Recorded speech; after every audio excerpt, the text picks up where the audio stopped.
Gaming Today presents Cash Considerations.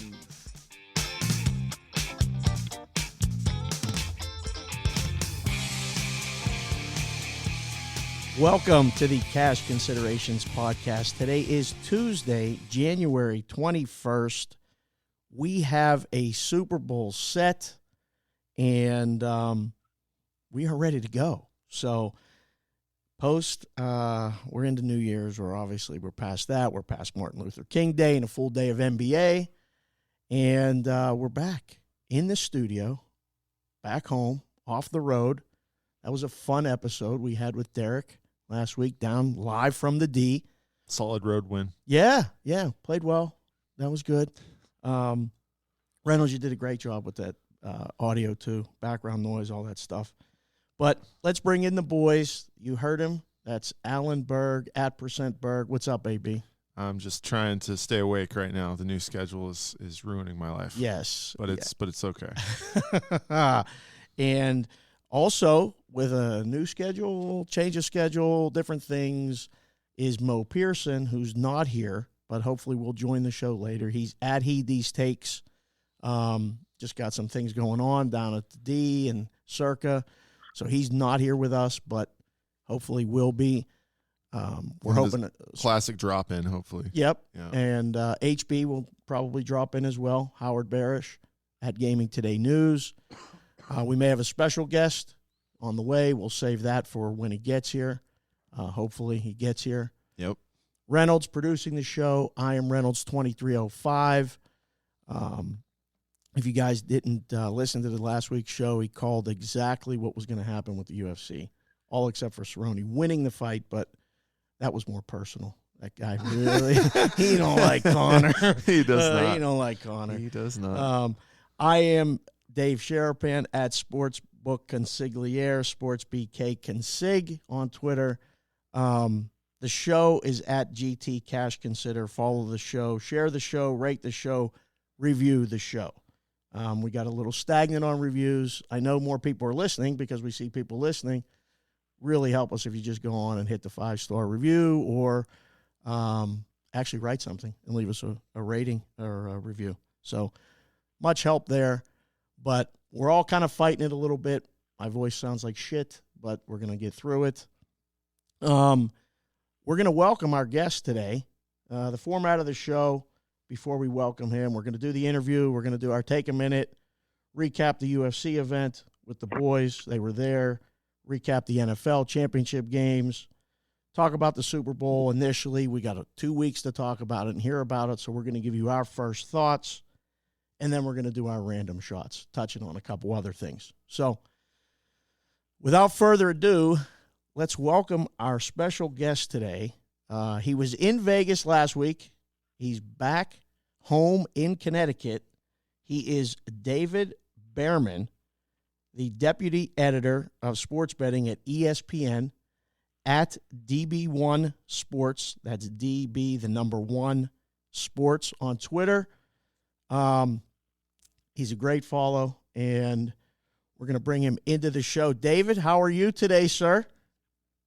Good, Dave. Thanks for having me, Alan. Hello. Good to see you. Good to talk to you guys. Had a nice meeting Alan last week while I was out there, and happy to be on the show. Awesome. Yeah, we couldn't hook up schedule-wise, but the first question we always ask, it's a really hard-hitting question. We're going to go right at you. Where are you from, David? I'm originally from the Fort Lauderdale area of Florida. Fort Lauderdale, Pembroke Pines, the actual city. Fort Lauderdale suburb. Grew up there, spent the first 18 years of my life there, and then I went to the University of Florida before being a little bit of a vagabond and minor in Major League Baseball with stints in suburbs of Chicago, outside North Carolina, Charlotte area, and then I spent a couple of years in Albuquerque, New Mexico, working for the New Orleans AAA team, the Albuquerque Isotopes, before moving my entire life to Bristol, Connecticut in 2005. So originally from Florida, spent a lot of time in different parts of the country, and now in beautiful Bristol, where it's about 21 degrees with about 6 inches of snow on the ground. Is that hard, making those moves, like starting in Florida and growing up, and I'm sure you did some beach stuff and the weather's always nice and all that stuff. You ended up, in some cold places and minor league baseball. What was your major in school? My major in school was telecom journalism. I was doing radio and TV on-air stuff, mostly covering the Florida football and basketball and baseball teams. Did a little SID work at the end there. I went and got a master's in sports administration, so I stuck around and helped the SID department. And I kind of played, both sides. I did a little bit of media and did a little bit of SID work. Worked for the Florida Marlins for a few years. I'm still going to call them the Florida Marlins, no matter what you call them now. That's what they were when I was there, and that's what I'll continue to call them. And then stints with their single A and triple A baseball teams, doing a little bit of everything as you do in minor league baseball. Best sporting event for you while you were at Florida? I mean, you saw some good stuff while you were there, right? Yeah, I saw the best sporting event while I was at Florida. It was probably my sophomore year. They'd won the national championship my freshman year. With the rivalry with Florida State, obviously they lost to Florida State in Tallahassee in the national championship game. The following year, they were out of the race, but Florida State came in at 12-0 or 11-0 undefeated, number one in the country, and it's considered the greatest game ever in the Swamp. Florida playing spoiler. They knocked off number one Florida State and prevented them from winning a national title on our field a year after they had beaten us on their field, thinking they had stopped us winning a national title until they won the rematch a month later. But that was probably, while I was in school, the best event that I went to, because the basketball team wasn't nearly what it became under Donovan years later. And I saw, the Danny Werfel freshman year national championship, and then overall going to the two national title games when I was out of school, and I was really beat Ohio State and Oklahoma pretty good. But I'd say while I was there, it would definitely be what's considered the best game in Swamp history when Florida knocked off number one Florida State. We tried rushing the field. You can't do it in the SEC, so a memory from that is that as it was late in the fourth quarter, we all got down close to, we were in the end zone. We got down to the first couple of rows. You had about 20 rows of people in the first three rows, and as soon as the game ended, the players charged into the end zone, and much like you see the hedges in Athens, there's hedges in Gainesville too that are right there between the field and the stands, and we all tried to jump over. And as you jump over, all you see is a row of canines. Oh. So you kind of jump back. Yeah. Players wound up jumping into the stands, and you're floating on top of the players and getting their helmets. It was a fun time. It's just the canines were on the field and we were not. So yeah, no rushing the field there. But I guess that was a game where to be in rush field type moments, I would say that would be the best. And we knocked off Kentucky in basketball. Remove your bias, David. Is the Swamp the best place to watch a game in the SEC? Removing the bias, it's up there. Obviously bias is the best. I've seen more games there. But I actually grew up in Miami, Fort Lauderdale, so I went to the Orange Bowl my entire childhood. Both my parents, at Miami. So growing, I would say that it was hard pressed to top, mid '80s, early '90s Orange Bowl late at night when they had their 58 game home win streak going on. It was tough to top that. I would say SEC Knoxville's a pretty good place. I'm not gonna lie. I know I work with a bunch of Tennessee fans. I don't really want to admit around them that their atmosphere is pretty good. Auburn's a good place to watch football, and I know Tuscaloosa and Baton Rouge are pretty tough, but Gainesville's up there with the best of them. It's a great tailgate. It's a great atmosphere. I'd say I spent half the time as a student watching, and then I spent half the time covering the team on the sideline. So it gets loud. When you're a top five team and you're battling Florida State and Alabama and Auburn and LSU's in the world, it's a loud place, as you saw this year when we battled LSU. You ever been to any Big Ten? I mean, I'm a Penn State grad, obviously. Penn State's one of the top five in the country. Game experiences. Any Big Ten for you? You consider Northwestern a Big Ten school? Because I've been to a Northwestern game. Yeah, that's. It's kind of cute. It's nice. I mean, it's not one of. I mean, like you're talking Swamp and Tennessee and these places. It's not that, but it's different. It's cool. Yeah, I was working up there in Chicago at a minor league team out west, and I went to a game in Evanston. I also went to a game at NIU with Cal, but it wasn't anything that's the same. And when I was in Albuquerque and I went to go see New Mexico play, just in my summer, it was against Alex Swift, Urban Meyer in Utah, and it was a good atmosphere, but 27,000 fans is not going to the Swamp. So you graduate school, cover these games, do all this stuff, media stuff. You do the minor league baseball grind, which I have a real appreciation for because it is hard. Thank you. Yeah, that's a tough gig. And how did you end up at ESPN after all of that? Sure. I was working media relations as a media relations director in Albuquerque for the Isotopes. And one day we got a call from ESPN saying they wanted to do a story on John Wetland, who was the pitching coach of the Oklahoma State Reynolds at the time. And they couldn't really get through the Oklahoma City PR department. I don't know what was going on there, so they couldn't really do the story in Oklahoma City. So they said, hey, the Red Hawks are coming to town in Albuquerque. You can help set us up. So Wetland was there, and ESPN crew was doing some sort of feature on him, and I set the whole thing up. And at the end of the day, the guy said, can I do anything for you? I said, well, here's my resume. Can you bring it back to Bristol with you? And about 6 months later, I got a call, and that started the process that took, honestly, it took about 18 months between the first call and when I was hired. Through trivia questions and aptitude tests and the whole rigmarole, they do a whole bunch of things. I eventually got a job in the stats information department. At the time, it was just production research. It was being a statistician for their live shows, Sports Center, Baseball Tonight, any NFL Live, any of the shows that you see on ESPN. Every single one of them has a researcher assigned to it that helps the producer with storylines and graphics and gives the anchors information. And that, it took about 18 months and a whole bunch of different tests before I got the job, but eventually I started here in the spring of 2005, and I worked in that department in one way, shape, or form as a statistician or a manager or associate director in we call it SIG, Stats Information Group. It's composed of the research department. It's also composed of our video analysis team and the team that also checks the box scores, and also the bottom line department. It's, Nice. People on the bottom of your screen. We So produce you're stats for that. And so go ahead. You're the numbers guy. You're one of the numbers guys. All right. Yes, the numbers guy sticking through. Both my parents are math teachers, so it was always numbers to me. So we were the numbers guy for a while here, and I spent about 14 years in that department before coming over to the digital side and overseeing sports betting for ESPN.com. So that transition, we've had Fox on the show. Ben was great. We've had Purdom on the show, and the transition. They said wonderful things about me, I'm sure.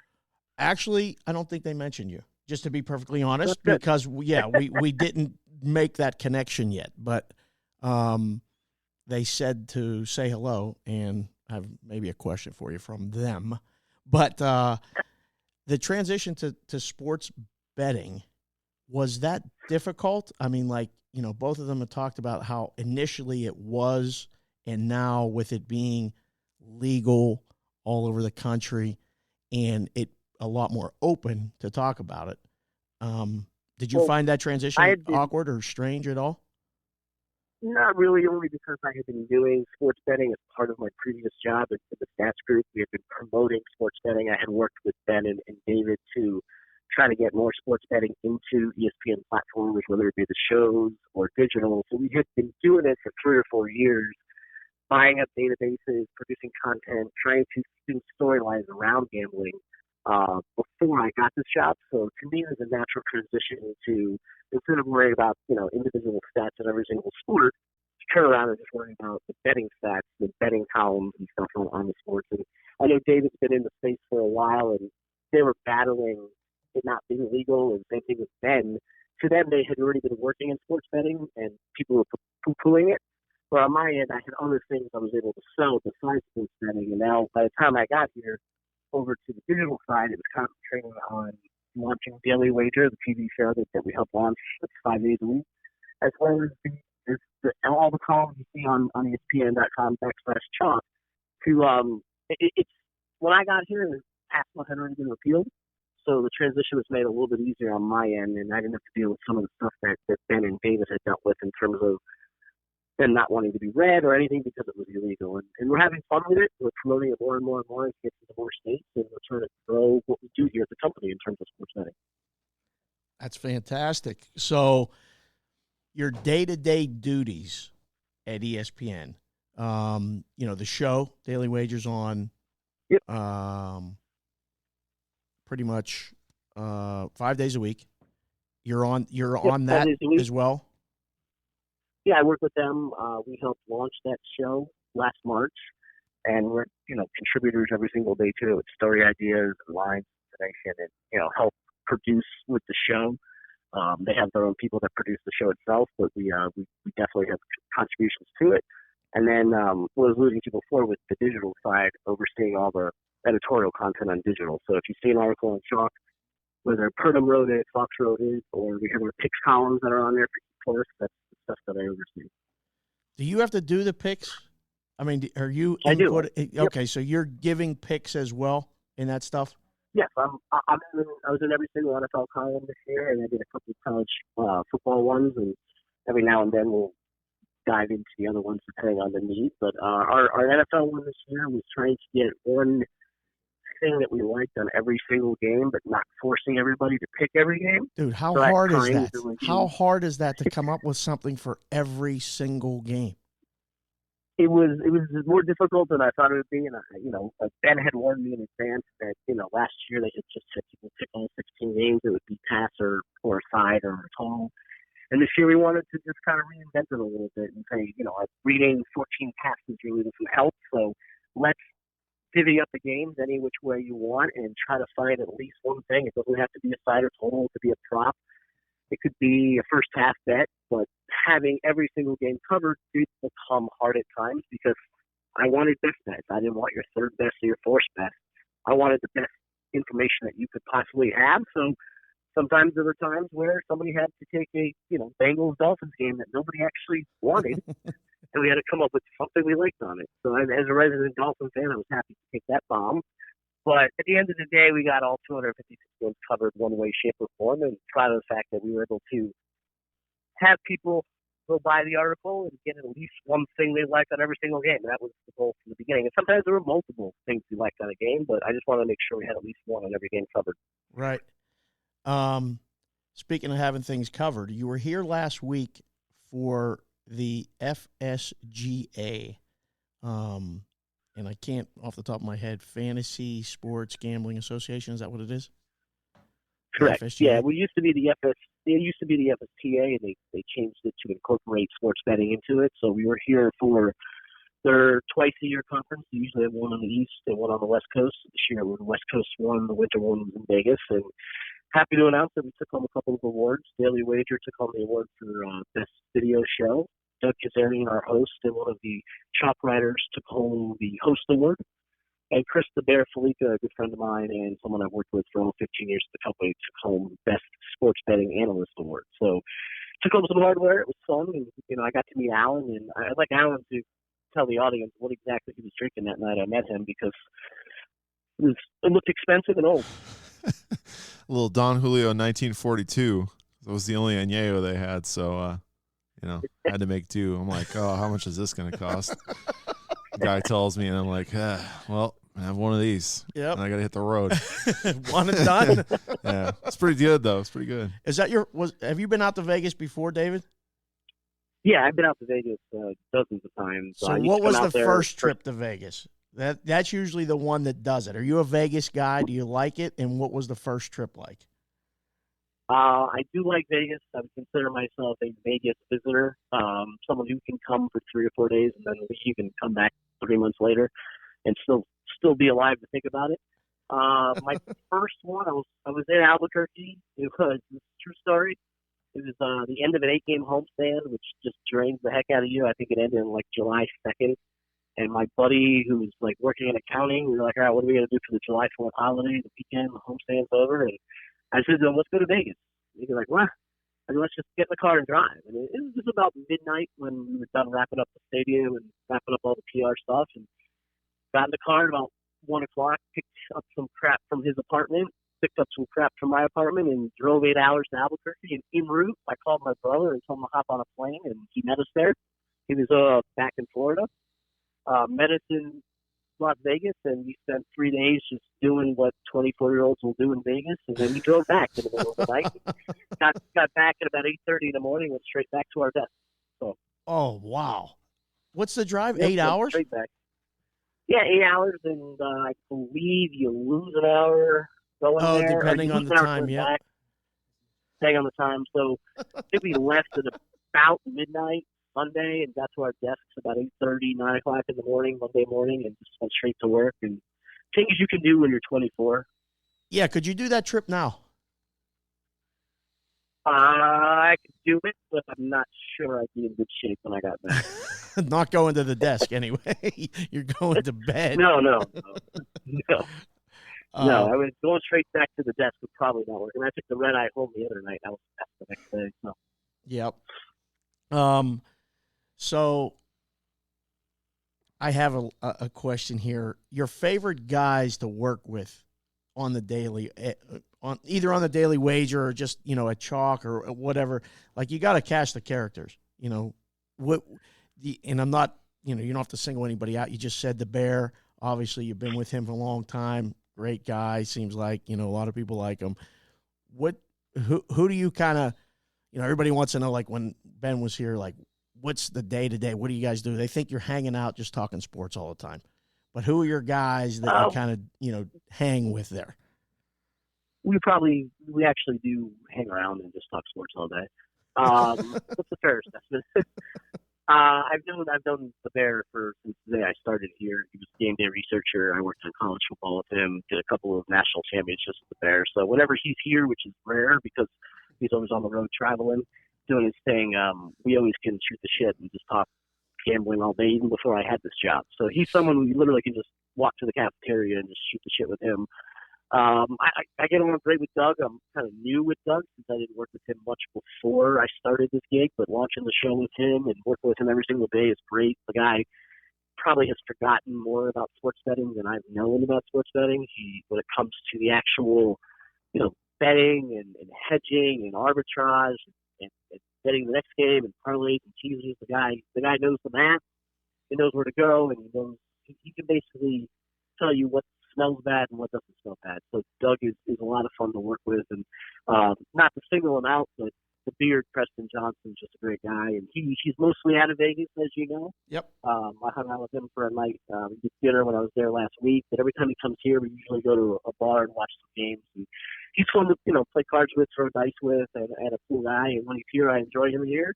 For the most part, our guys are all over the place. You watch the show, and there's not many people physically in Bristol for sports betting, so right. It's a little bit tough to hang out with them, and only just when they're here. But I like to pop in and out. And David Purdom comes to town. It's good to hang out with David, and Bill Connolly is one of our college football writers. Yep. He's getting more into the gambling space, and we went out and watched a couple of games when he was here as well. Talked about hanging out in the cafeteria. How's the food in the cafeteria? Food's good. Food is good? It's great. Food's good. They usually have something different every day, but on a weekly basis. You can always get the pasta bar on Tuesdays, and you get your tacos on Thursday, and burritos, and salads whenever you want. But the lines usually aren't that long. Sounds great. It's difficult to leave here because of security and parking spots and all that nonsense to leave and go pick something up and come back. Not saying that you haven't done it before, but it's a pain in the ass to leave and come back, so it's a lot easier just to go to the caf. Yep. Grab a beverage, grab something, and then the caf it's a happening place. You've seen it. Sounds like the EDR in the casinos, right? I mean, we can't leave most of the time. So, right. Exactly. Super Bowl thoughts. Obviously, you're going to be hammering out numbers. You're going to be tweeting out numbers. Again, your Twitter is at DB1Sports.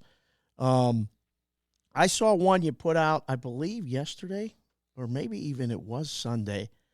The one about the Chiefs have covered, 8 straight? Do you remember that one? Yeah, what is that? Yeah, tell the listeners what that is. Sure, the Chiefs have covered 8 straight games, and during that 8-game cover streak, they've won by an average of 7 points per cover over what the margin was, which is honestly historically one of the top cover streaks in Super Bowl era. It's not just this year, but in the history of the Super Bowl, having somebody cover 8 or more and covering by 7 points or more has only been done 4 other times in pro football history, and they were the 1976 Steel Curtain Pittsburgh team, the 1976 Baltimore team, 68 Johnny Unitas team, and of course the 2007 16-0 Patriot team that set every single record in the world. So those are the only 4 teams that ever had a higher cover, how many points you over the spread over a streak of 8 or more. And I thought the ironic part about that is none of those 4 teams went on to win the Super Bowl. You buried the lead. That was the whole point of that one. How many teams won the Super Bowl that did that? None of those teams won the Super Bowl, which doesn't mean go ahead and take San Francisco. I actually like Kansas City, but I just thought we throw a lot of numbers out there. And over the next 10 days, you're going to see 1,000 things that tell you to bet Kansas City and 1,000 things that tell you to bet San Francisco. And I'm, this is a great note. Don't get me wrong. One of my friends, and I'll give him a shout out, Michael Protos from our Stats Information Department. He actually looked that note up in our database.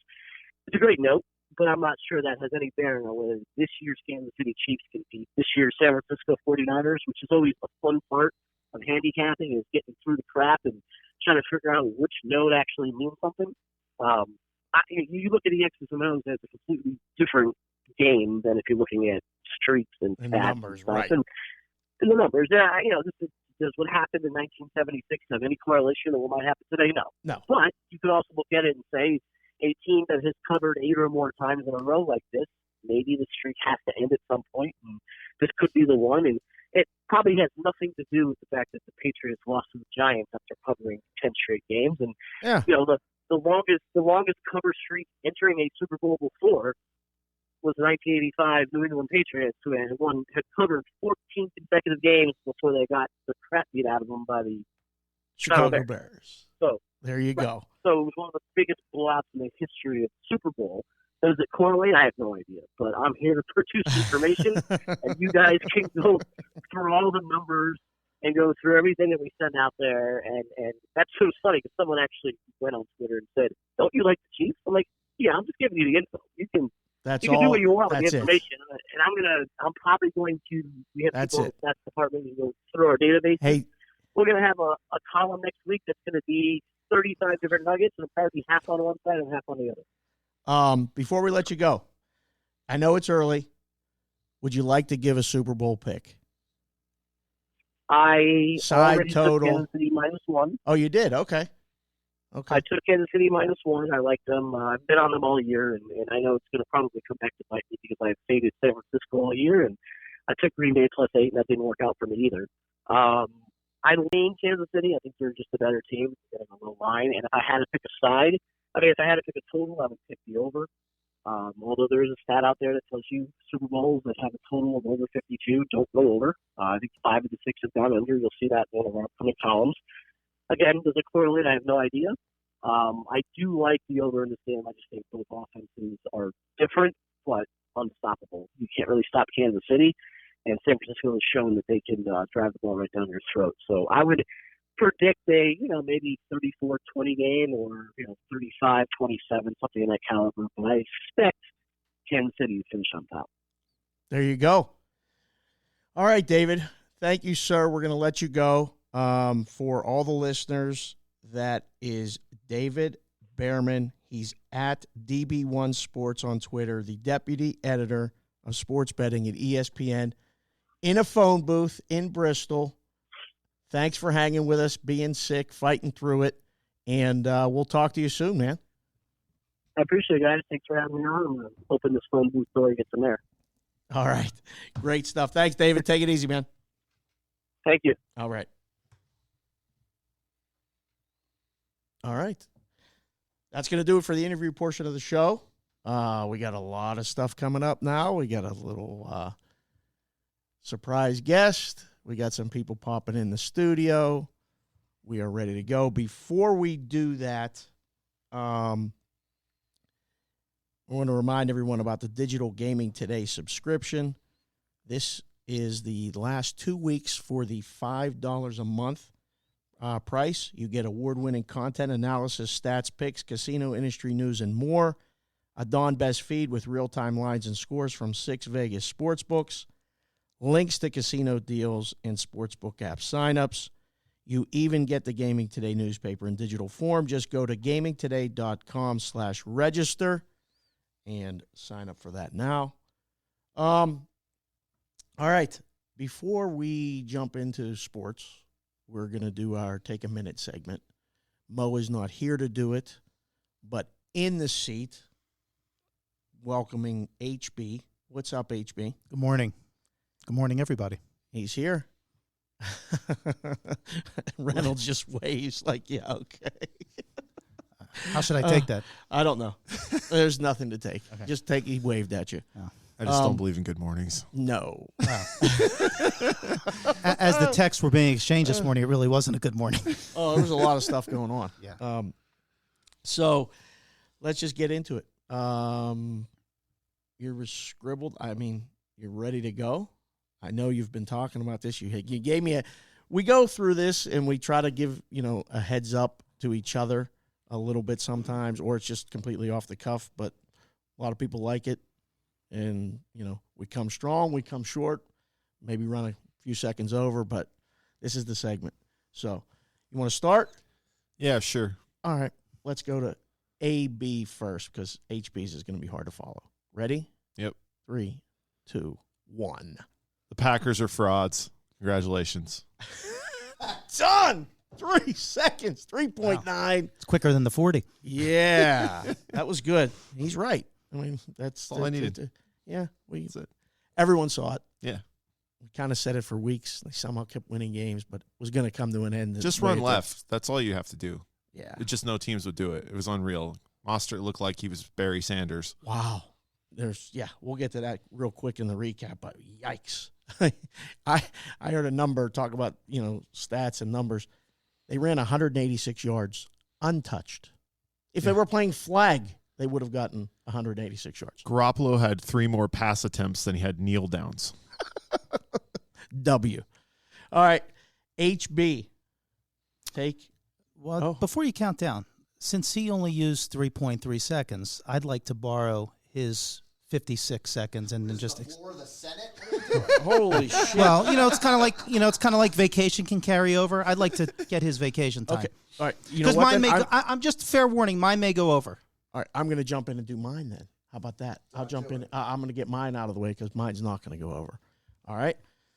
So my take a minute starts in 3, 2, 1.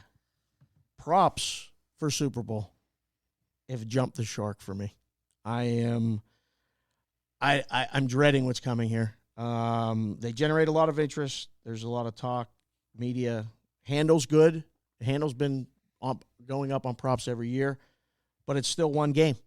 And it's a big challenge for us to come up with stuff and, average out yards, cross-sport props, all this other stuff that, some guys are going to bet, most of the people aren't. The coin flip is still the most popular fucking prop as far as handle and everything else. So I don't know what that tells you, but I know it tells me these props are nonsense.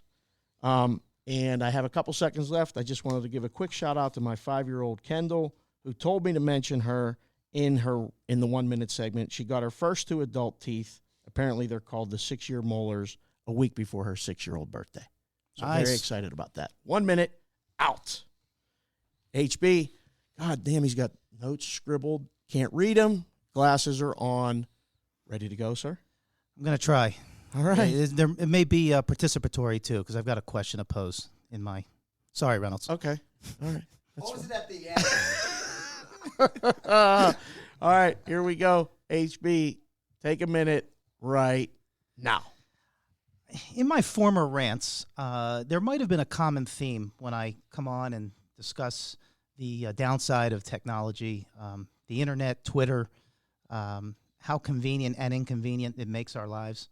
Well, I think I'm going to continue that theme today because I am really, really upset by the fact that people take license to either ignore emails and texts or get back to you a week later and say, I've been swamped. I'm swamped. You know what? It's made life very convenient to stray from interpersonal communication. But let me tell you something. You're no busy than anybody fucking else. Okay? So reach back out, say, sorry, say, can you sell this to me next month? Say, check back with me next week. But don't ignore, okay? Tell me to fuck off. I'll know where I stand. Okay, then we're great. Okay? Can we remember this? We can tell them to fuck off. I just want to make that clear. You can tell them to fuck off. But you all have smartphones, okay? And you can't tell me that, oh, I've been traveling. Well, let me tell you something. When you're on the plane, you're hooked up to Wi-Fi, and you're looking at your emails, and you're looking at your text. And let me tell you about another place. When you go into that restroom and you do the sit-down portion of that function, okay, odds makers here. Can I ask you this question? What do you make the yes-no of when somebody does the sit-down portion of the restroom? They pull out their phone and they have a look at Instagram or Twitter or Facebook or emails or text. Big favorite. Yeah. Big favorite. Can I get a number? Oh, I don't know. Oh, how big of a favorite was Connor? 320. It's at least that. Nobody. Yeah, I mean nobody. You know what? Nobody goes in the shitter without anything anymore. Bottom line, reach back out, say something, don't ignore. There's never been a time in the history of this country where people change jobs so often. I see you out in the community. I see you at summits, at symposiums, in restaurants. Look over at me and remember that you ignored me. Have a nice day. Have a nice Strong. day. All right. Well, at Gaming Today News. That's how. In case you want to DM him, I mean, he's available. DM me. Don't BM me. There it is. Is Mo going to call in? Do we want Mo to call in? I have We no don't know. status. Okay, Yet, we're gonna. So All right. kind of So see. this is when we usually grab Mo and see what he's doing, but we don't know yet. So let's bring in our special guest. Wait, Mo just texted me from the can. Oh. Just kidding. At least he tried. We have, what are we going to call you? Dr. Greg? Sure. You got to get close to the microphone. All Don't right. touch the microphone. Reynolds will take you out. right. A fist away. There you go. This is Dr. Greg, former co-worker of ours, Mentioned multiple times on the show. multiple times. Appreciate all the shout outs. Yes. Is there something to do with Oklahoma? Yeah. Okay. Yeah, That's what I recall. this was Dr. Greg telling me months before it actually happened to grab a ticket on Oklahoma. That's a bold-faced lie. You text me and said, of all the teams that can actually, with a price, who would you like? I said, well, Oklahoma's 30. I think they might be able to get in. And then he twisted the words so bad on this podcast. He made me, and then he apologized. But the apology was the most backhanded fucking apology I've ever heard. I want to let everyone know I'm here at a personal vendetta against Big Dave. He tried to fucking bump me this morning after telling me last night to come. This is early for me, and if anyone hates Dave, tune in. Oh, that's beautiful. Yeah. I was going to have you, now that I know the joke, I was going to have you, when you came in, say we ran out of time. Apparently, Jimmy Kimmel did that to Matt Damon and said, yeah, we're out of time. But you're here, so you got stories. You've been around the business forever. I trained this guy. He showed up one day and said, I'm here to work. I met some guys, and, what do we do? Took him about a day, right? You got trained First in of about all, an hour. He's horrendous at telling my story. Go tell your story, Greg. Go ahead. Go ahead. You tell the story. Well, he was right. I was trained in about an hour. But I didn't show up and say, hey, I want to work. Well, that was how you described it to me. You met some people, and, you had been doing odd jobs and other things, and you welcomed your way into the sports book. I was fresh out of grad school looking for a job. There was no odd jobs in there, but Okay. we're good. All right. So he What showed was up your at a grad sports school book. training? Sport and Leisure Service Management at UNLV. Nice. Program no longer exists. I like to think I'm one of the finest graduates they've ever had. Why doesn't it exist? In all It seriousness. was an absolute shit program. Okay. Yeah. Oh, I I thought it mean- was because you were like, you reached the level that they're like, well, we can't possibly produce anything better That than was this. it. But Yeah. they Right. didn't offer any job opportunities, Ah. hence why I became a ticket writer after I got my master's. That was your summa cum laude, huh? That's it. That's the way the path goes sometimes. It worked out great. Yeah. Ascended quickly from ticket writer. You did every job in the book, right? Yes, I did everyone. Every single one. Ticket writer, supervisor, Admin, odds maker, moving lines, making numbers, the whole deal. whole deal. Favorite job in the book? phone It was- calls? It was probably when I was a supervisor / host to some of our more renowned guests. Yeah. That was a lot more fun than sitting behind a desk. and Yes. Actually being out there. Yeah. Yeah, Greg's a people guy. And the big players dealt with you a lot of We used to times. say I was a people guy if you had 6 figures in your account. Right. If you were betting $20, I was not No, your not guy. your guy. I was Definitely not your guy. guy. Yeah. No. Tolerance at the window was very short for how do you feel about horse players? I knew I love them. that was my next question. When you got to the $20 thing, I was going to say that, and you beat me to it. Yeah. And you better be nice to horse players, because all I do is give out winners. If they were betting cues and they had big comp accounts and I could eat the steakhouse, I fucking loved them. Yeah. If they were betting, Were those house cues? if they were if Yeah. they were betting Yeah. 10 cent Kosher cue? supers, I might not have had as much patience. Did you ever hear the term kosher cue? I have not. Oh, okay. No. Yeah. Okay. Care to define it or no? When I got here back in the I never heard of it. when I got here back in the early '90s, there were several books on the strip. I think the Imperial Palace was the big one. Jay Cornegay was there, where they were booking quinellas from harness tracks, including the Meadowlands, and almost every race, the favorites ran 1-2, but it was much better value to play the house because it was the win times half the place, and Yeah. it was a bunch of East Coast guys who happened to be Jewish, so they would call it a kosher cue. Oh, okay. Yeah, it was just a right. funny terminology. I'm not sure it lasted. I'm gonna guess. I'm gonna guess the kosher cue wasn't The house a very- cues Yeah, don't last long. We took Meadowlands cues at the end. not for long. We took them. Were those guys over 50 years old? No. No, there's No. some East Coast guys that East Coast. You know, they had a slight edge. Oh my Ki- God. Care to elaborate? So, I do not.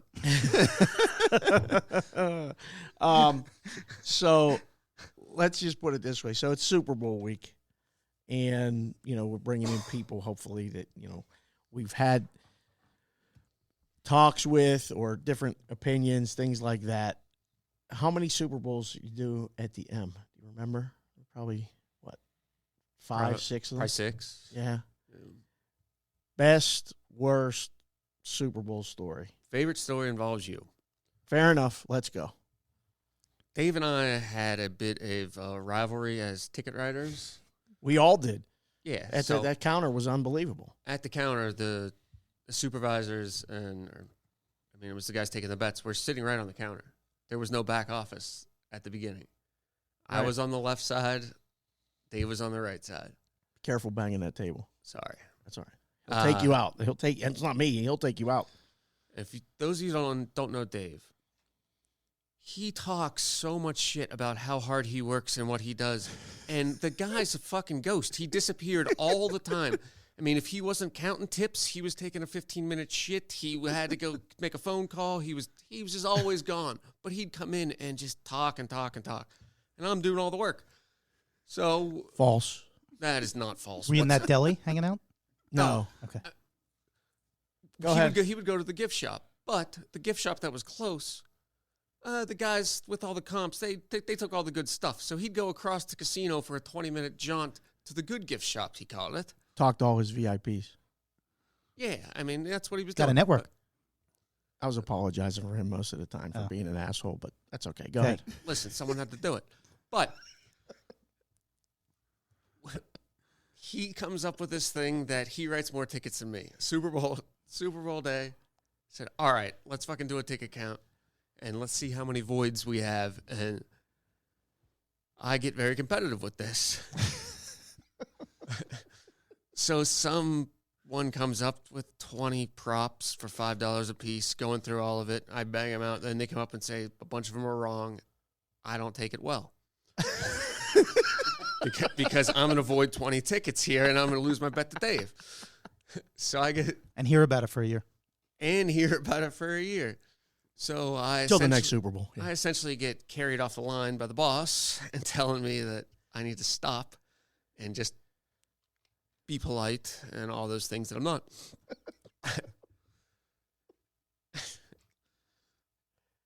And You lost. I lost. You lost. Yeah, so Dave hung that over my head from one fucking person. But I got my revenge later was during halftimes. We're out there, and the director of marketing came up. Oh, yeah. I remember this. This guy said, let's turn up the volume on the Super Bowl halftime show. Dave doesn't hear good. He's old. And literally in the middle of Super Bowl halftime said, are we going to do this? This is what we're doing? This is what we're doing? Fuck it. I'm done. And just walked off and left in the middle of the Super Bowl halftime writing tickets because he couldn't hear people talk because J-Lo was playing too fucking loud on the... It was J-Lo, right? I don't remember. I don't remember who it was. J-Lo's this year. Whoever it was, we're packed at the M. You remember when we were the only book? You know, there wasn't no region, other books. Yeah, so we're packed. Full house. The marketing guy comes out of the back at halftime. The line goes up. 30 people in line immediately. And the music starts. And just like he said, the guy says, crank it up. And people are screaming, I want this -3. I can't hear a fucking thing. I couldn't hear a thing.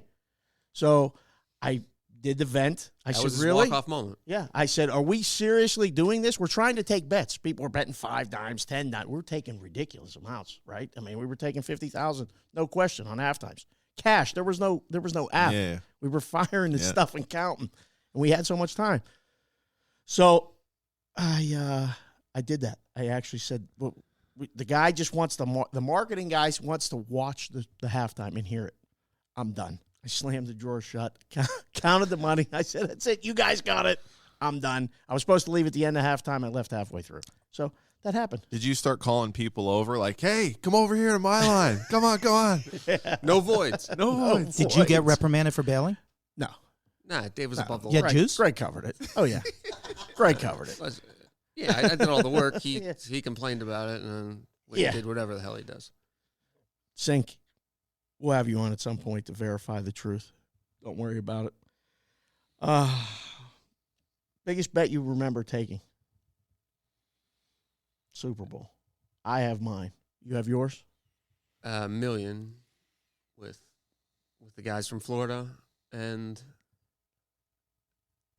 Do you remember this? So, guy walks in to bet the Packers against the Steelers. 2011. $1.1 million. Me and Des are at the counter. You weren't even there yet. what are you talking about? You weren't there. It was 6 a.m. Oh, I thought you meant I wasn't there. No. It was 6 a.m. The guy walked in with a bag and said, I want to bet the Super Bowl. All right. What do you want to bet? Well, I don't know. You don't know? You want to bet the points? You want to bet the money line? There's a million bets. What do you want to bet? Well, I want to bet the Packers. Okay. Points, money line. Well, I want to bet a -2.5. Okay. How much? $1 million. Okay. When you get the money, we'll take the bet. Well, I have the money right here, and pulls up a bag. $1.1 million. What? Run it. Remember those money counters? We're running. Man, actually. Oh, Jesus, what a worthless piece of shit that guy was. Wow, hello. But we Cutting room floor. counted the money, got it in, and went in the back. You know, they're like, Sheriff, get out of here. You know, I'm like, no, there's a guy there who wants to bet, make the bet. Count the money, put it in the drawer, 1.1. 18 minutes later, Glenbow comes running up to the counter, out of breath. I want to bet the Steelers. All right, how much? $1 million. Come on. I just finished counting the money. Really? Yeah. Go tell him. Go in the back. Hey, Glenbow's out front. He wants to bet $1 million on the game. Even money. We went to 2.5, lay 20 after the bet. All right. Is the money good? We'll count it. Opened up that bag. It must have been buried for 20 years. That was in that bag. I don't know what. Well, it was disorganized. Must have been thrown together. Counted it. So within 18 minutes, we had 2.1 in the drawer. Where was the guy from that made the Packer bet? Wisconsin. You know, just I love to know this. You know, obviously it's confidential information, but just the background, what they do for career, what the whole deal is. Who comes walking up with this kind of money? I asked him if he wanted to stay and watch the game. He said, no, I can't. I won't watch the game. I'm too nervous. Wow. Okay. So he didn't watch the game. That was mine. I mean, I remember that. You have anything that you sticks out? I mean, Super Bowl, you have a Void know. story that was incredible, right? You have a Yeah, 62. I've told that on here. Yeah. Yeah. 62 It's got to be the tickets or something. all-time biggest void total ever in one sitting. Super Bowl Yeah, props. guy tried to pay me with a credit card. He bet every prop that we had on the sheet at Station Casinos. I want to kill him. And then he got all mad No at me credit. because we couldn't take credit. And I'm like, sorry, man. That's the way the sportsbook works. Like, and then we put it in void mode, and then me and the supervisor were just doing that for 20 minutes. It was unreal. That was back in the day where you had to key every single one, right? You had That was yeah. that was the old days for sure. Oh, yeah, my God. Oh. Good All right. times. Well, let's jump ahead here to UFC. You just chime in anytime you want. You've already bashed me. You're more than welcome to have the floor and say I've whatever just you like. begun with that. Yeah. You didn't get to my Super Bowl bet story. Oh, sorry. Jumped ahead. Yes, go ahead. All right, What do you so- got? So we're the guys from Florida. Okay. I'm pretty sure you know who they are. Yeah. And he wanted to bet $1 million. I think it was the Packers Super Bowl too. That was crazy. But they had the money in the account, and whoever designed the, That was the next year after the Packers, I think. it could have been. Yeah. But it would only allow you to go to 6 digits on the screen to type in, so you could only go to 99999. And he wanted the picture of 1.1 million. That was the Giants the next year. If you're looking. Okay. Yeah, I am looking. Giants now, beat the yeah. Patriots in the 2.0. Right. Okay, go ahead. Yes, I'm sure he was on the favorite. Yep. Yep. And it was a big to-do about him accepting us, giving him a $500,000 without moving the number and whatnot. I'm going back to Glenbow. My favorite Super Bowl story was when we first opened, you couldn't reject bets. Anything that was sent went through. Oh, my. Yeah. So Super Bowl, I guess we had a big position on the total. Moved it a half point. We were given 50,000 on the total. He sends 500,000. It goes right through. Saints, Colts. That was the first Super Bowl we did. Yeah. Saints, Colts. Yeah, 2010. Wow. Under? I believe it was under. I'm sure it was Yeah. under. Let's not get ourselves here. Total was 57. The It's final always was under. 31 If to Glenbow's 70. betting, if he's- it was under. Always If he's under. bringing up the Never been briefcases, over. it's Yeah, under. It was under. But the Where's winner- he from? Just Parts unknown. Yeah, all over. Trying to explain that fella. And when Dave says he pulls out money, he'd wear a baggy shirt, and underneath it, he'd have a satchel on him just full of cash. So, just love to know the backstories to all this stuff. the guy Yeah. was fantastic. Someday. Um, Rocking chair stories, we call those. No, When we're all in rocking chairs, we'll tell those. no, you get Then with maybe I Carp should and you write a stop book talking. and you make a lot of money. Okay. We should stop talking on if I'm going to keep going on those. Yeah, right. Some I things was are better gonna left. say, We'll yeah. save those for the book. Yeah, we might have to. But yeah, no, we did a lot of those, and the Super Bowls at the counter were great. You know, you were there AB was there for a couple. You met Mo the other night. I did. That kid's a party in a box. Confirmed. Yeah, you recovering? Did you still bounce back pretty good from those types of nights? I'm a machine, Dave. You know this. Yeah, you are. Those guys. Mo is a machine as well.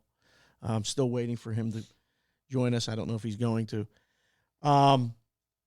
Before we get to the UFC recap and the NFL recap real quick and move on with the show, I just wanted to remind everyone about we talk about the gaming today, but we talk about the digital subscription, yet we should also mention how it all got started. The Vintage Gaming Today print edition can be found in virtually every sports book in Nevada, as well as sports books and casinos in 9 other states. You get award-winning content analysis, stats, selections, gaming industry news, casino news, and more. From Oregon to Pennsylvania, it's Gaming Today in vintage print form. If your favorite book doesn't carry it, ask management to contact support@gamingtoday.com. Coming in with something? Every time you throw those glasses down and lean in, I'm waiting for something to come. I get nervous. I hear the thing. Reynolds leans up like, what's HB doing over there on the table? I was just getting prepared for the next conversation. Okay. Yeah. You all right? You paranoid? No. I'm Okay. good. I was waiting because when you come like that, I figured there's some smoking hot take coming. Just tell him to go fuck himself. Hey, At least on the we where I can stand. now, right? Yeah, that's it. Let me tell you, too, in our group text, these guys sometimes get a little absent, but I know you guys are swamped and you're busy. Oh, my God. Yeah. See, I'm gonna have one point to this whole thing. Okay? Yes. Like, one thing about like me and like texting and all this stuff, like I might see something and then something else distracts me and then I don't come back to it or I forget that it exists. Because like the other day, like I was saying, I had like 40 people that I had text that day. I mean, it's just sometimes it just falls into the Just pit know of- where I rank. You know, I know you talk to ESPN and Bleacher and all these other outlets. Just prioritize. Wow. Who loves you? He is. Let me tell you, He folks. is prioritizing. Here's the segue into the UFC. Okay, perfect timing. This gentleman to my right did a phenomenal job, both at the weigh-in and the fights, with his on-site analysis, tweets, and his article during the week before the big match that called for the under 1.5 rounds. So just a fantastic job by Alan Burke. Hey, There you go. That's all I was going to say about it. I mean, your takeaway from it all. Reynolds called it. The card was kind of blah, and that's being polite.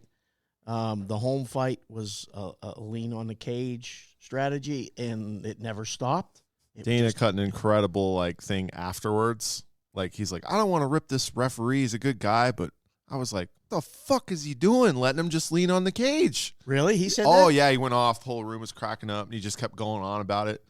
Said, Oh. if you don't advance position or there's no strikes being landed, So you got to break him up in that situation. Yeah, he's you got to supposed get you got to. yeah, he left him on there way too long. Oh, okay. Because Pennington wasn't allow her to do anything offensively, and then because she was doing so good defensively, Holm just couldn't do anything but pin her to the cage. It was brutal.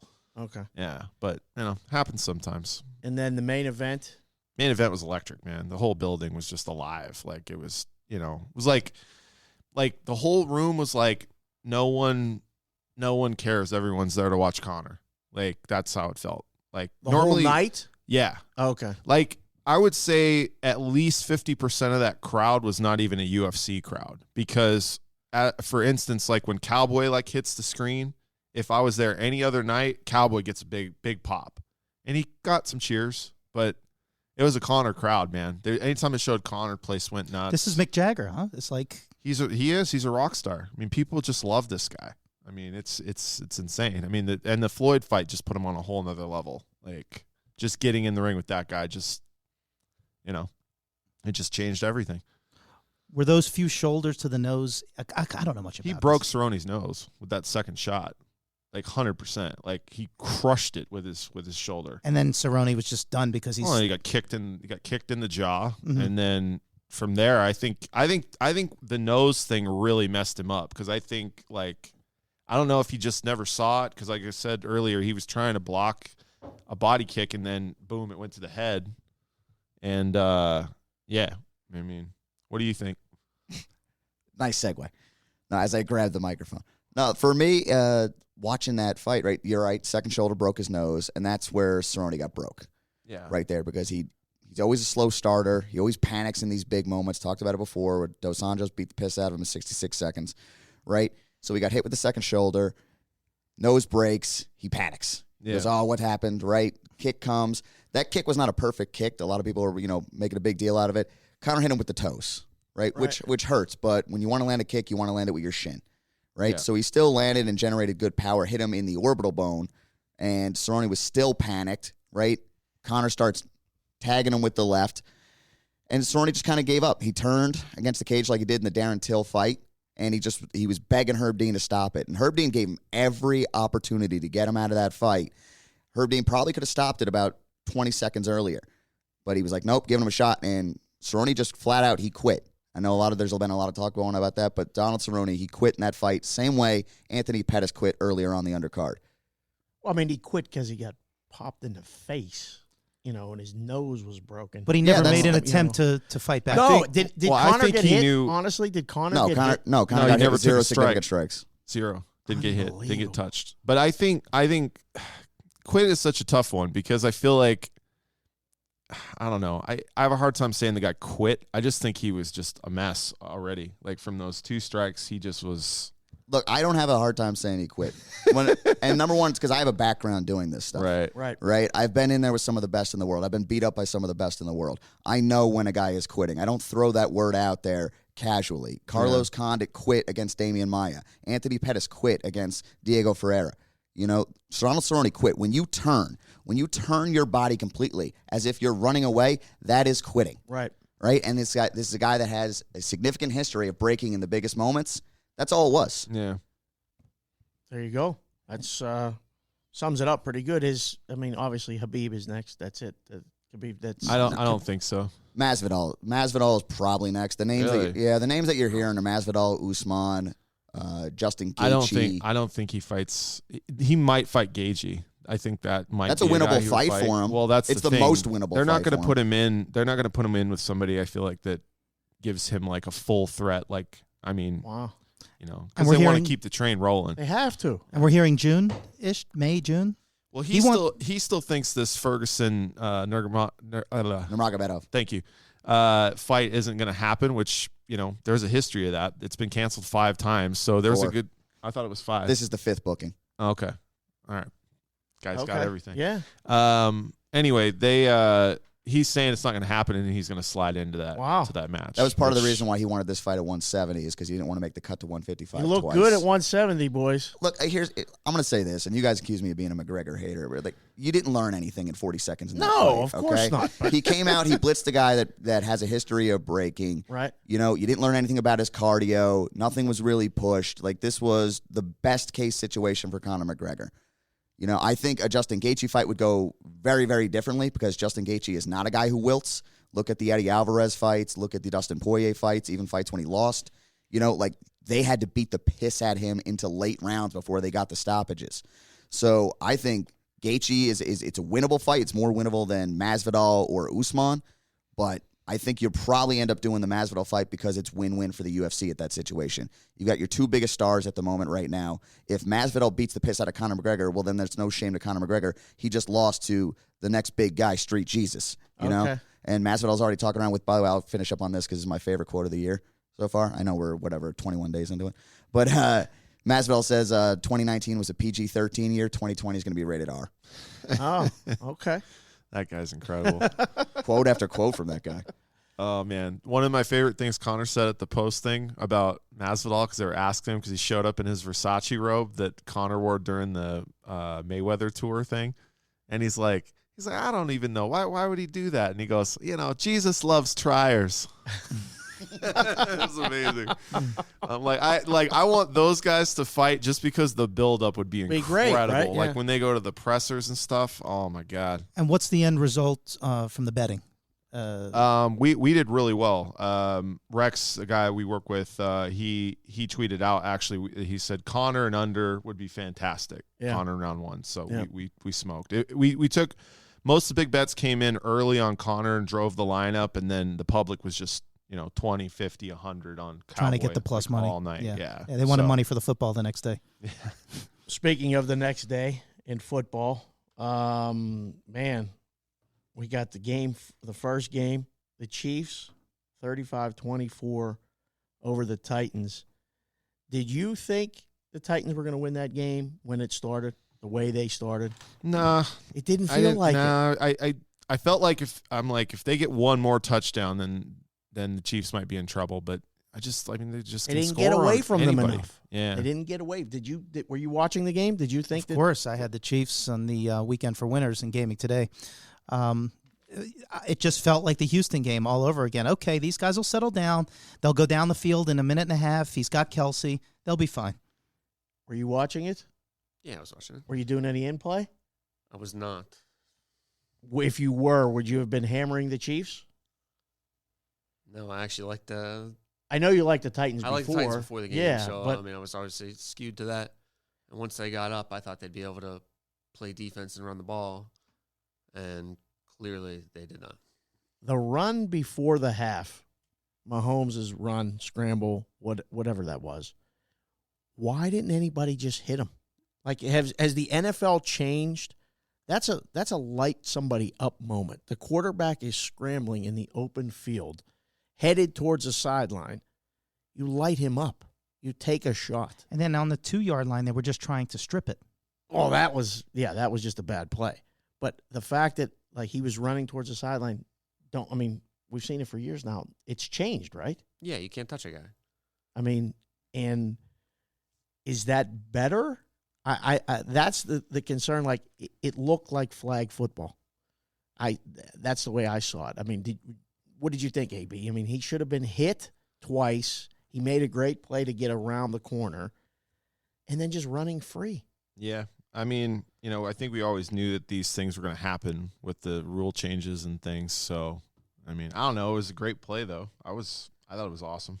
Oh yeah, no. I mean, it was a great play, but at the same time, Tennessee's supposed to, get him out of bounds or to the ground. Well, but then you see when Tannehill took that hit when he was running. Yeah, remember that one? Yeah, I was like, they're still both are in the mix here. Yeah. So he took a pretty stiff shot there, and I was like, God, it's cold as hell outside too. That must hurt, man. How great was his face? Yeah. He's like, I'm good. I'm good. Yeah. He's going. San Francisco 37-20. What did you see? I mean, just describe it for me real quick while I call him up. I saw a ground game that was unstoppable. I saw 3rd and 8s with handoffs converting to first downs. It was just like Vince Lombardi football. That's what it felt like, with just a few twists, because this guy Shanahan's got some wrinkles all over his offense, but basically just pounded down their throat, and the defense played well. Rodgers is a slow starter traditionally away from Lambeau. And that's exactly what happened. They were just in the hole. Yep. They showed signs of life in the 3rd quarter, and you're like, okay, maybe this gets a little interesting, but it was just too much to overcome. So San Francisco, man, that was like old school football. You're right. They just ran the ball, got a big lead. Was there any – the game was over before halftime, and books were putting lines up for the Super Bowl to be first. AB, did you guys put a lineup before the game was over? I can't remember exactly when Jeff threw it up. We definitely weren't first because we wanted to make sure just that wait. it was done. Yeah. Felt like the immediate world was, the tweets were coming left and right from everywhere. Yeah. Let's They be were first. up before the first half. Before the Yeah. first half was over. Yeah. There was Once stuff they everywhere. scored that last touchdown, then we 27-7 threw at it that up. point? 27-0? 27-0. 27-0? Yeah. Okay. Yeah. Motoi Am Pearson. I on? Am I I'm on? on, huh? You are on. That is Motoi Pearson. Corporate at Mo. Heed These Takes. What's up, Mo? Hey, what's going on? Take care. Hey, what's the deal? Yeah, man, I just had a little meeting not too long ago, so somehow I'm in the Golden Nugget right now. I'm gonna chop it up with you guys. Thanks for waiting for me. That's why I called you I'm Corporate usually- Mo. You were in a bunch of meetings. Oh yeah, man. All right, you Um, good? Corporate's the right word. Yeah, no, everything's okay. You're just in time to talk about your Niners. We already addressed the Chiefs winning in their game, and now your Niners are in the Super Bowl. Yeah, no, definitely excited. I think just for my dad's sake, we got to watch the game. I was telling you Dave about that. And yeah, they absolutely stifled the Packers. I didn't really have to sweat it as much, so I was kind of just resting, watching, smiling. But yeah, it's obviously a big deal. I thought it was a bigger deal that they didn't have to play the Seahawks. You guys know much about that. But yeah, just the matchup that we got, I'm still kind of deciding if the Niners are good or not. Not as a team. It only took 18 weeks for me to say that they were good. But yeah, it's going to be fun. Was Pops disappointed that it wasn't a rematch of Super Bowl I and get Kansas City Green Bay? Did he mention going to the Super Bowl at all while you were watching the game on Sunday? Well, I made the joke already, just to hear it again. I'm like, it could be Packers Chiefs. He said, shit, I wish I had that stud. He said, well, you wouldn't have it if you didn't go. So it's pretty simple. And we laughed about it for a while. And, he was so bent on the Niners winning that game by 100. And, he was right. So he was happy to see what was going on. And I was just excited that it happened again with like the last few. He kept thinking the last Super Bowl we were at was in '94 against the Chargers. I said, no, we just lost to the Ravens like 5 years ago. He forgot He said, I about don't that. remember that shit. Yeah. That was the power outage game. He must have not been at that game. There was a power outage, and it's out of his memory. But There was a power outage at my house. I don't think we watched the game at all. So you guys put it up pretty quick, and I don't know if you were there, but I saw Metcalf was tweeting that it was like, I think 6 figures was the opening limit when you guys opened that thing. You get any big action? Nothing crazy. We took like one. I don't know. It was a decent amount that was already bet on. I think Chiefs already. No, it was on Niners. Okay. But there's a lot more to come, and we just bumped up the limits of on the app. It's $500K now. If anybody has that type of money, which I don't at the moment personally, but yeah, I mean, obviously we're just trying to cater to what's going on, and Super Bowl being the Super Bowl, it's it's something that Cirque is trying to be a big proprietor of at this moment. But yeah, I figure everybody should be betting the Niners anyway. If anybody's listening, right? Did you guys start working on props yet? I saw AB. You guys put props up already. Yeah. More to come, obviously. Yeah. Yeah. You're as excited about it as I am? Yes. Yes. Mo, you going to partake in helping with the props, or are you kind of just going to manage them? No, I mean, I figure that there's going to be some type of opinions on certain props that I'll be locked in on. But yeah, no, CB and Metcalf are they'll be headlining that for sure. And then we'll just be booking them. But yeah, I mean, we already put out that first TD prop with basically every single player. And the long snappers are getting the most love right now. I think Robbie Gould to score what, the first touchdown? Right. You put up 90 guys to score the first touchdown? That's absolutely correct. Wow. Yeah. That's they all got. I think they all ambitious. got a shot. I think they all got a similar shot. They all got a similar shot. Wow. You just came out of that meeting really rolling now. How does that work? Like, can the long snapper throw it above his back and then catch the ball and then run into the end zone? Right. I mean, it's got to be like Alan. You already know. It's got to be like a fumble opportunity. I think it being up now only can cause drama. As far as how the game goes. So yeah, if Robbie Gould catches a touchdown, we're gonna be searching for the people that Gold, just to even be in consideration of scoring. I don't know if Robbie Gould can run into the end zone. Can that guy even move? What we were talking about too. He can't run. There's no way he runs. He runs. He would trip. There's no goddamn way. He would trip. Yeah, right. You no, 100%. Hey, Dr. Greg is in the house with us, Mo. What's up, Mo? Oh shit, my man, what's going on? I feel like I just seen you. I feel like we just talked. That's how these things work. You kind of get together and then you get on the podcast. He called you party in a box. You've been known to partake in props in the past. I mean, you put me on a couple punt first or score first props. Are there markets you're already looking at going in here?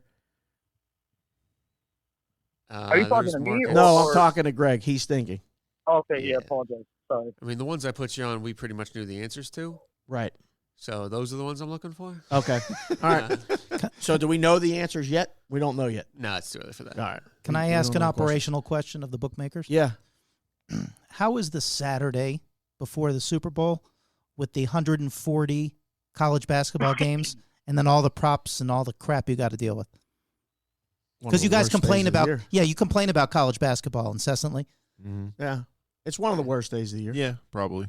As far as the amount of work and the nonsense, the booking, and, trying to find that game in the rundown, game 787 when they start at 6:01, in Drexel minus 4.5 in the first half. Right. Yeah. And you got all these groups of guys that are in town once or twice a year. Not worried about them. But the guys that when all the windows are tied up with the props bets for $5 a piece going through. And, you see the bets, and then, Drexel first half comes shooting through, and you can't even find the game. Right. But how about when one of these douchebags is flipping the pages of the prop book at the window? Well, let me see what I marked down. That's bad for the tellers. The That's tellers, what I mean. the tellers are in hell when it's Super Bowl week because of that exact thing. And then like I said, I had all these voids because a guy didn't even know that you couldn't use a credit card. So Right.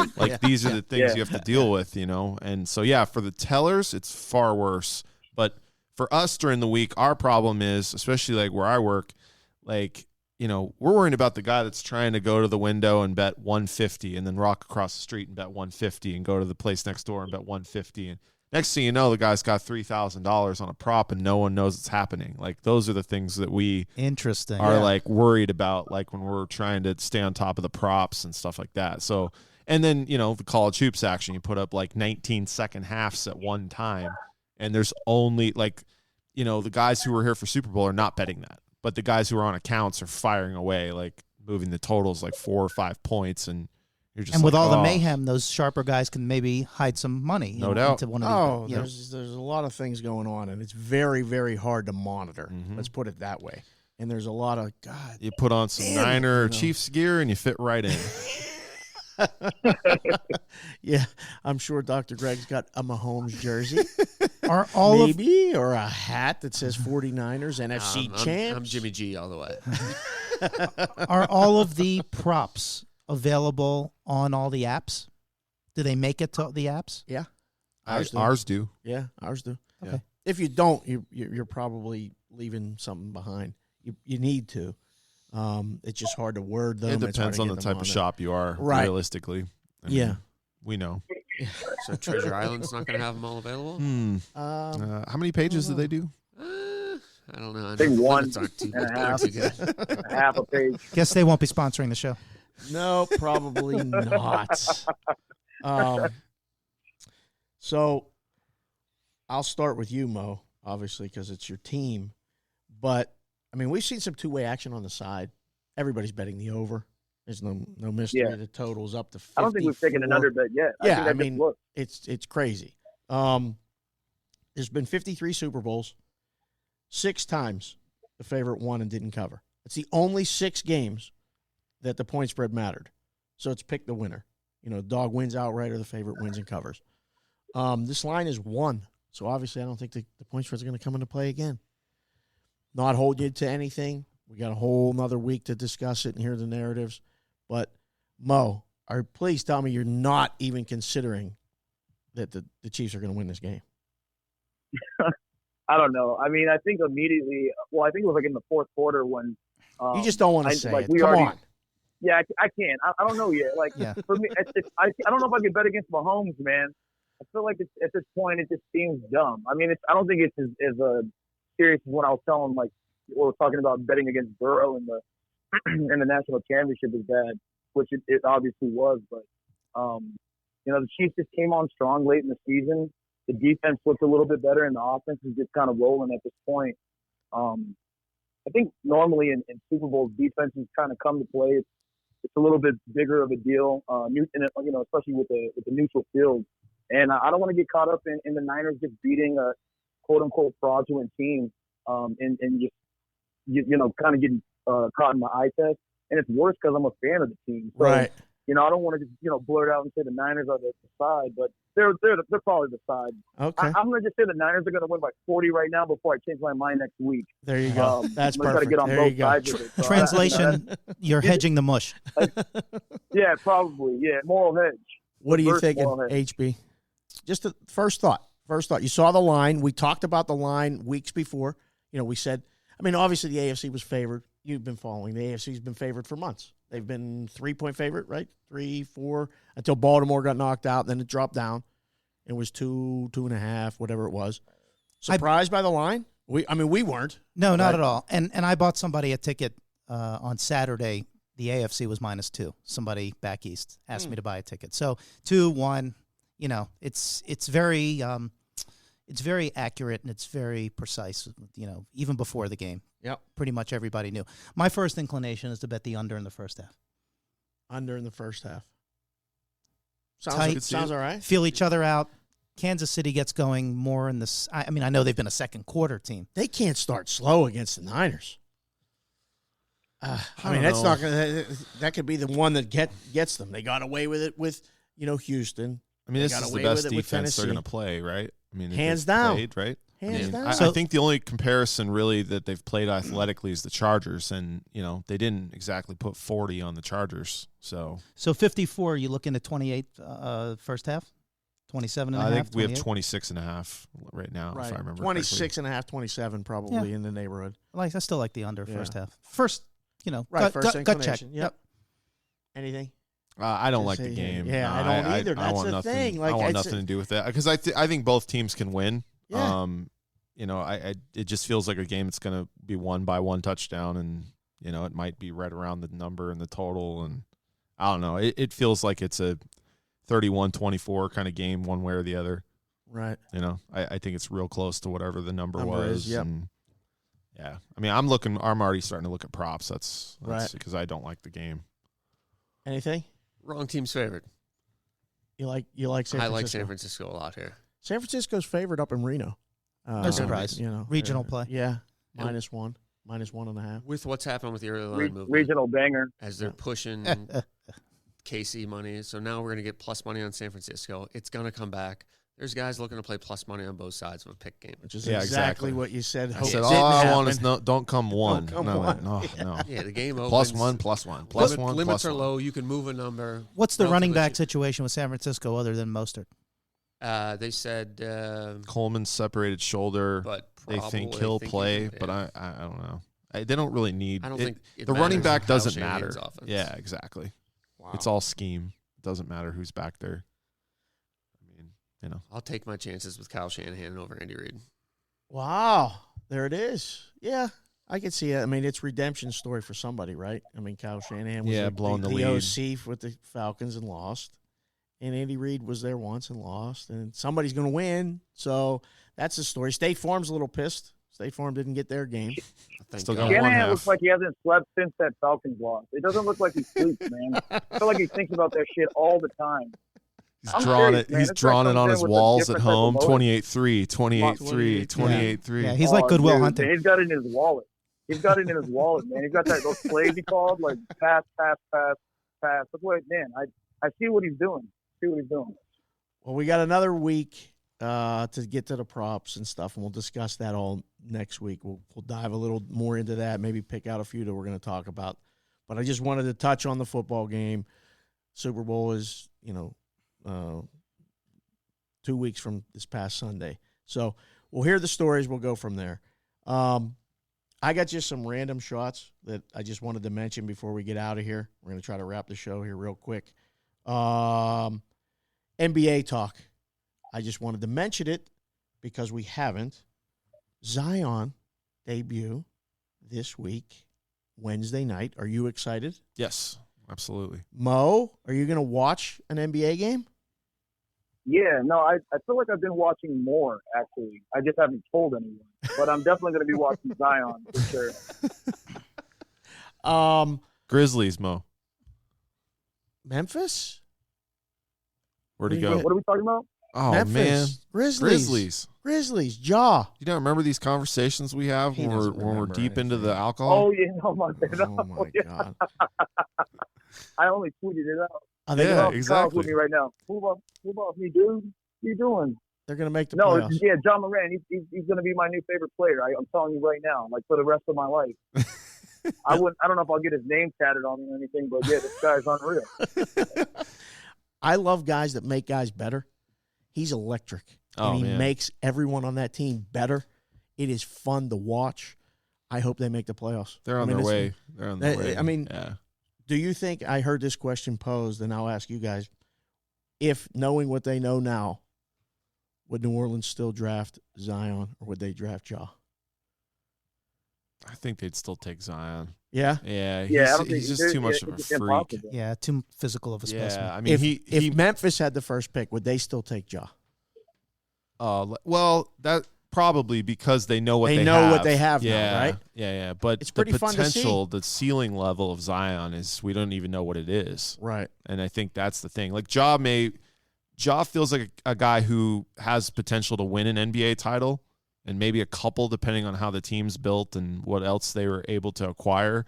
But, I mean, Zion looks like he could be a megastar, like LeBron type of, like, you know, athleticism, and who knows. I mean, the weird thing about his game is how is it going to translate? Because his whole thing is get in the paint, dunk on everybody, and do it with just, you know, sheer athleticism. But it's like he was a man among boys in right. college. Now he's a man against men. But he might still do it on all those ones and just smash on everybody. I don't know. We'll see. I don't know. You don't have no. He's not buying it. Yeah. I don't, but there's no way that body holds up if he's walking around at 280 pounds. Yeah, He's got 20 years old or whatever he is now. Yeah. See how that works out for him in the long run. We'll Right. see. It will depend on his commitment level for sure. Like how much he puts into the gym and how much he puts into just, you know, getting better. But we'll see. It'll be fun to watch at least. Western Conference, the two LA teams, road trips this week. Clippers, they're 30-13 on the year. They go to Dallas Tuesday, Miami Friday, None of this matters. Orlando Sunday.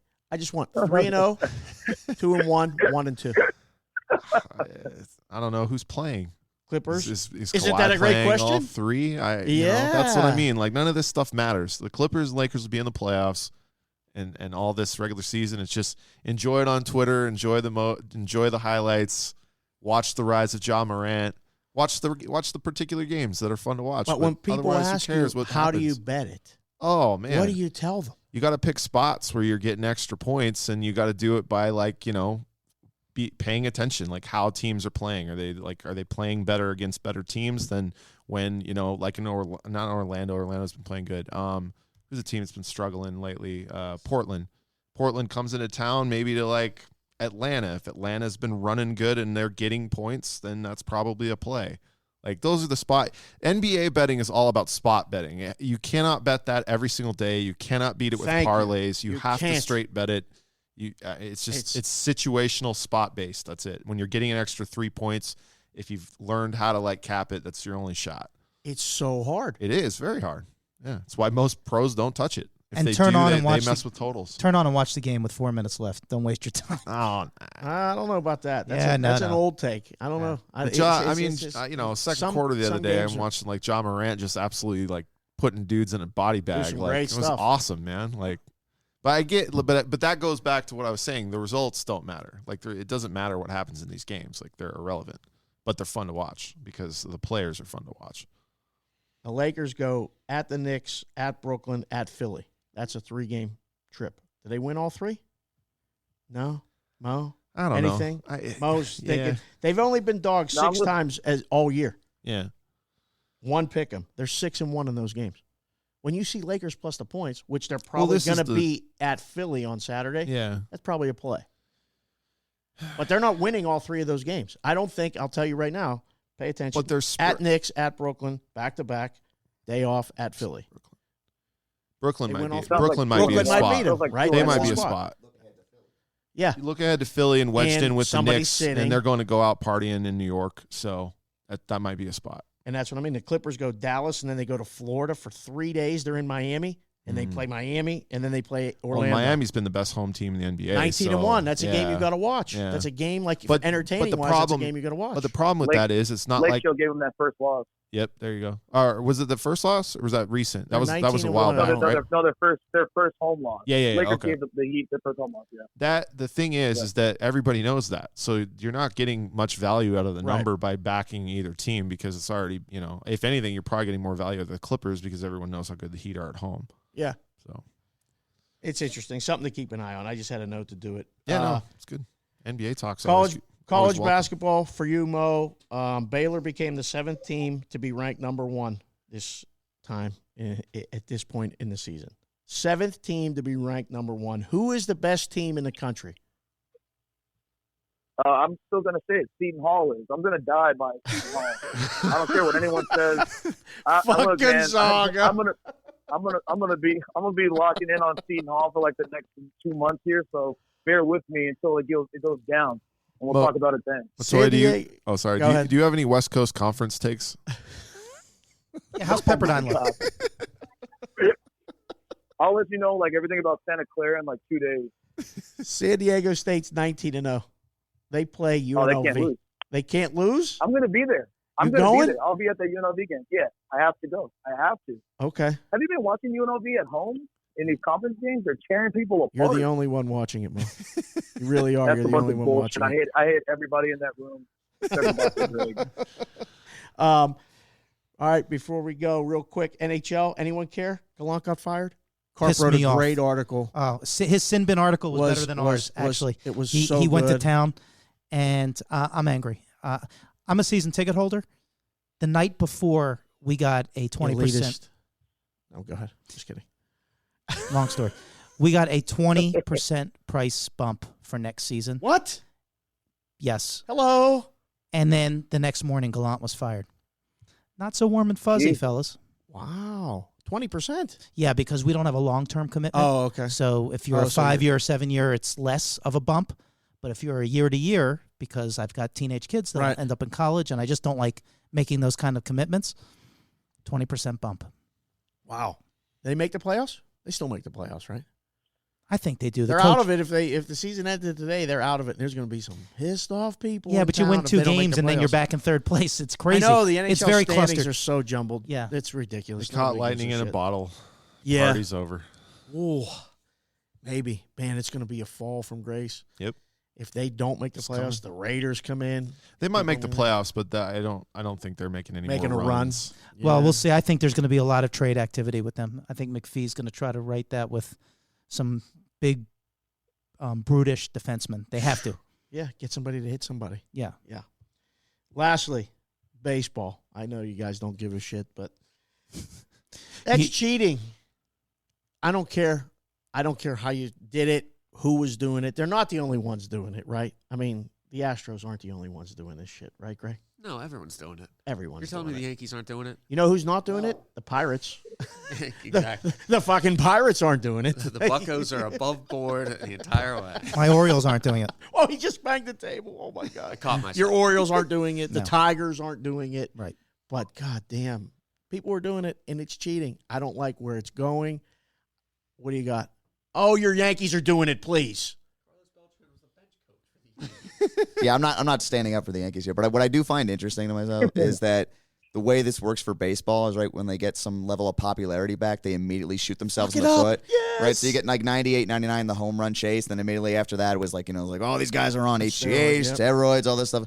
Baseball starts giving a little bit now because you're juicing the balls, upward trajectory on swings, and now it's like, there's an Apple Watch in the dugout. Everybody's stealing signals and whatnot. It's like, Wearing sensors, all that stuff. it's like, make your sport exciting. Just commit to one or the other. Don't sit back and be like, all right, hey, this is going to be fun to watch as we watch totals go from 3.5 to 7 every year, and then go back and just go, well, now we have to police this thing. Just make a call. Is it? I mean, the players. I like that take. The players are Reynolds crushed it. responsible. It is what it is, Mo. What, are the players going to see anything happen to them at all? Think there'll be a player whistleblower? Well, that's Fires said something about it in an interview, and it opened up the door. But, A.J. Hinch, out. Beltran didn't even get to go to the job, out. Alex Cora, out. The GM of the Astros, out. Altuve and the boys just get to show up at spring training and say, yeah, fuck it. Nah, they we're knew fine. nothing about it. I do love the one thing on that story though about Altuve apparently like wearing a wire. Like there's been all that talk about that. Yeah. I just love the idea of like any mob movie where it's like Right. Altuve's in the dugout and they're like he's like, I won't wear a wire, not never. You don't know what this is like. He's like DiCaprio in The Departed. Right. He immediately takes it off and throws it in the toilet in the bathroom. Right. Yeah. Yeah. Well- After that hand was in the bag. I don't know, man. I just think, I'm an artist. you're a guy, you have takes, you have things.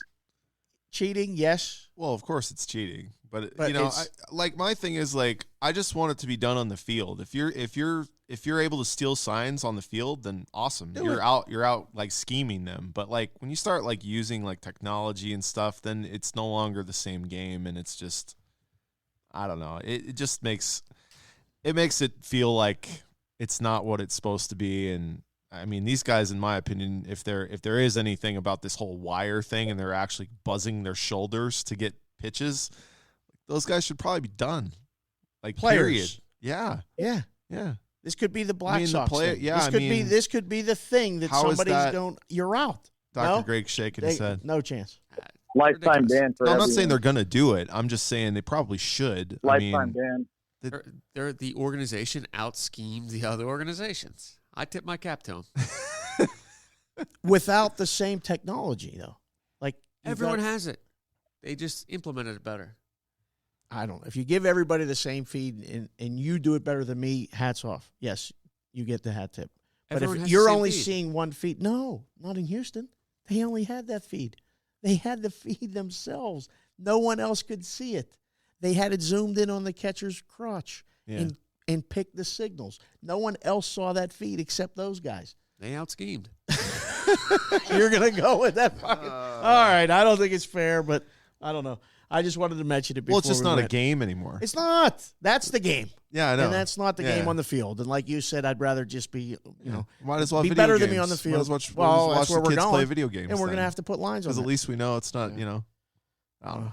I don't know. I get where Greg's coming from, but I think like there's just certain like levels to it that like if you have no rules, then what's the point of doing anything? I just don't believe Houston's the only team doing stuff. Oh, I agree so with that, for them too. To be, Well, they but did it better than everybody else. they It's like the won and they got Patriots. caught. Don't They get caught. cheated everything, That's the but thing. they're good. If you're gonna do it, don't get caught. And they got caught. So like that's how the world works. You get caught, you get in trouble. All right. Greg, thanks for popping in and joining us today. Thanks for re-inviting me. Yep, we did have time for you. I'm pretty excited that you made it. He's trying to like rub his shoulders now. I like it. Mo, glad you could join the show. Yeah, man. What's on the agenda for the rest of today? I mean, you had long I don't know, shift, man. you had the I'm- meeting, and now what? Like a lot of the guys at the meeting are at this bar here at Golden Nugget, so I think I'm going to do something here. Oh boy. I don't know what that really means. It 11, could be food. 11:15 a.m. obviously- cocktail, folks. Yeah. This is what he does, ladies and gentlemen. This is what he does. AB, that's it. I got nothing. You got nothing. That's it. We had to get that in there at some point. You had to take Packers were frauds, but he's got nothing. HB on the way out. Anything? You nailed it. You want to tell anybody else? Fuck you. Follow you on Twitter, anything like that? All of the Respond above. to your emails. Yeah. Okay. Letter D. Choice D. Mo, make sure you listen back to the show and give us your response to HB's take because apparently no one is immune from it. Reynolds, great job again producing the show. For the boys, let's give everyone's Twitter. The show is at GT Cash Consider. Alan at %Berg. Mo at He These Takes. HB at Gaming Today News. Reynolds, I am Reynolds 2305. And myself, Sportsbook Consigliere at SportsBK Consig. For David Bearman, he's at DB1 Sports for joining us as well. Wanted to remind, I forgot that, but sorry, David, Deputy Editor, Sports Betting, ESPN was the interview. Dr. Greg, who has multiple Twitter accounts, I'm sure, like your outs. No, I don't. Greg P 1701. There it is, There you Greg P. 1701. I didn't think he was going to get out, but we got it out of him. All right, that's going to wrap it up. Thank you for listening to the show. Follow the show. Tweet us the show. We're going to talk more about the Super Bowl next week. We'll get to that. Follow along on Twitter and leave us a rating and review. We appreciate it. That's going to do it for this week, Tuesday, January 21st.